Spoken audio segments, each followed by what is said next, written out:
In the world of history, names are power. If you want to erase a people's foundation, you don't burn their books, you rename their tongue. For centuries, you've been told that Isho, Jesus, spoke Aramaic.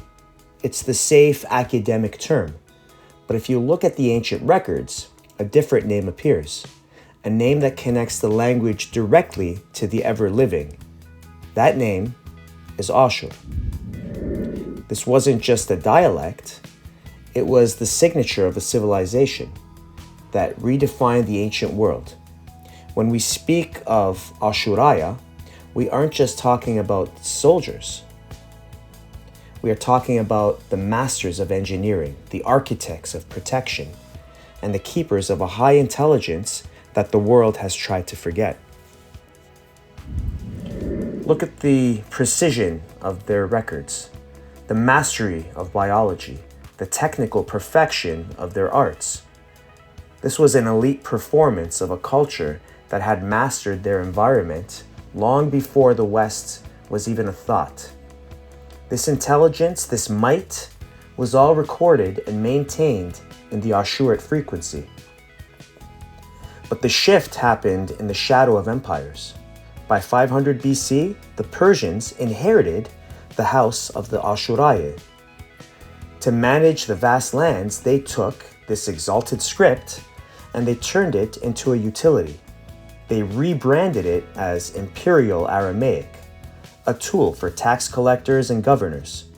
They kept the structure, but they stripped the family name off the door to hide the true source. They moved into the infrastructure of the masters and claimed the intelligence as their own. By calling it Aramaic, they effectively demoted the Ashurian people, the Assyrians, from the primary source of culture to just another neighbor. The administrative mask was placed over the heart of the empire. This removal of words reached into the holy scrolls. When you read the prophets today, you read through a filter.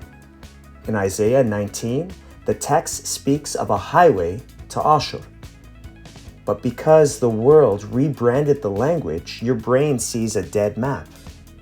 They took the golden frequency of the Ashurit, the path back to the source, and covered it with a gray administrative label.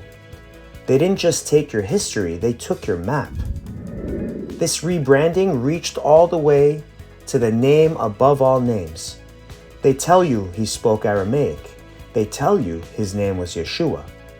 But when you speak the language he actually spoke, like I do, the language of the Ashuriae, you find Isho, the breath of Ashur, the frequency of the I am from Exodus 3:14. By calling his language Aramaic, they made the King of Kings look like a subject of trade. But when you restore the Ashurit, you restore the king to his rightful throne. Stop settling for the redaction. Look for the Ashur in the text. Look for the Ashur in the name. Once you find him, stay on the highway. We are going home. Chaya, Ashur Chaya.